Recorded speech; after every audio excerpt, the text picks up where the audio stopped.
तो मेरा मानना है कि मुझे खुद को ही खत्म कर लेना बेस्ट है मेरे लिए।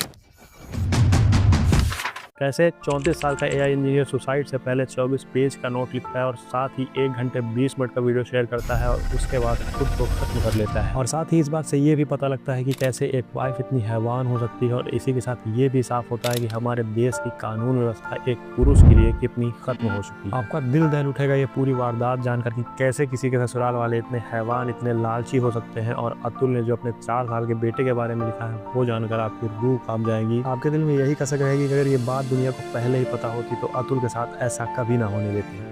ये बात है बिहार के 34 साल के अतुल की, जो बेंगलुरु में एक एआई इंजीनियर का काम करते थे। अतुल अपने नोट में बताते हैं कि उन्होंने 2019 में निकिता सिंघानिया से शादी की और 2020 में उन्हें एक लड़का होता है। और अतुल अपने नोट में बताते हैं कि कैसे उनकी पत्नी हर फेस्टिवल या पूजा में 6 साड़ियां और एक गोल्ड सेट मांगती थी। और बात यहीं तक सीमित नहीं थी, इसके साथ साथ वाइफ के फैमिली मेंबर भी लगातार पैसों की मांग करते रहते थे। अतुल ने बताया कि उन्होंने तकरीबन 20 लाख रुपए अपने ससुराल वालों को दिए और उनकी डिमांड दिन ब दिन बढ़ती ही जाती थी। और अतुल ने बताया कि 2021 में जब उन्होंने पैसे देने से मना कर दिया तो उनकी वाइफ उनके 1.5 साल के बेटे को लेकर ससुराल चली जाती है। और जब अतुल ने अपने बेटे की मांग की तो उनकी वाइफ ने उन पर अलग अलग धाराओं के तहत 9 केस दर्ज करवा दिए। और इतना ही नहीं, अतुल को परेशान करने के लिए उनकी वाइफ ने वो केस जौनपुर थाना में दर्ज करवाए थे, जहां वो खुद नहीं रहती और जहां अतुल को बेंगलोर से तकरीबन 40 से ज्यादा बार जाना पड़ा सुनवाई के लिए, जिसमें उनकी वाइफ बच्चे की मेंटेनेंस के लिए 40,000 रुपए और अपने लिए 1 करोड़ रुपए हर्जाने की मांग करती है। और इतना पैसा अतुल देने के लिए तैयार हो जाता है। ये देखकर उनकी पत्नी हर्जाने की रकम को बढ़ाकर 3 करोड़ कर देती है। और जब अतुल ने जज साहब से शिकायत की तो जज साहब बोलते हैं कि तुम्हारे पास इतना पैसा होगा तभी तुम मांग रहे हैं। और फिर अतुल ने जज साहब के सामने बोला कि ऐसे ही केसों में भारत में न जाने कितने लोग सुसाइड कर रहे हैं। तो उनकी पत्नी और सास ने उन्हें जवाब दिया कि तू भी क्यों नहीं मर जाता। और आखिरी सुनवाई में अतुल को उसकी सास देखती है तो बोलते हैं कि तू अभी तक मरा नहीं। तो अतुल ने उनको पलट कर जवाब दिया